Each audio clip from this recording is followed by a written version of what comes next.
Boas, mister, como estamos? Imagínome que punto moi agridulce nun encontro no que o Estradense estuvo moi encima do rival todo o rato, tendo a gran maioría das ocasións, salvando algunha ocasión do Noia puntual. Como valoras ti este punto? Eso. Boas tardes, sí, a ver, vámonos un pouco tristes, parecido ao partido do Silva. O equipo fixo un moi bo partido, tivemos 10-12 ocasións de gol, das cales 3-4 son moi claras, que habitualmente serían gol. É certo que eles apenas no minuto 94 ou 93 tuveron un penalti que puderon ganar perfectamente, pero salvo eso non se acercaron á portería.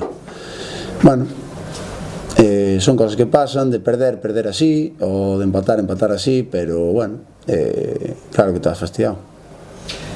Xa independentemente do encontro, xusto antes de empezalo, unha lesión de Ángel trocou un pouco os cambios, supeches vos adaptar á situación.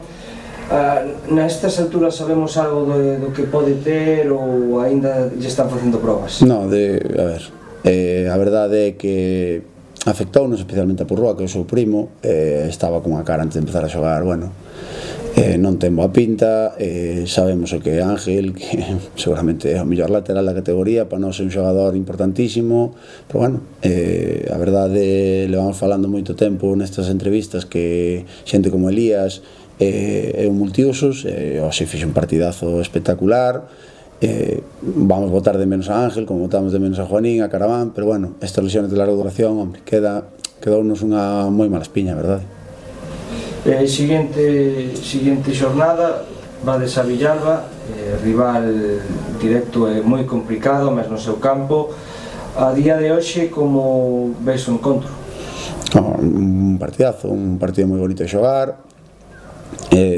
Vimos un empate, é certo que na casa, aínda que somos moi fortes, non estamos tendo resultados desexados. Hoxe o campo estaba cheo e foi unha pena, porque queremos que a xente siga apoiándonos, que a xente siga con nós. Espero que lle gustara o que fixemos, aínda que ao final foi un empate. É o partido de Villalba, é un partidazo, é un partido para disfrutar, como xogador, como entrenador, como todo, de ir ali a intentar competir, intentar gañar, intentar xogar con as nosas armas. Moitas gracias. A ti.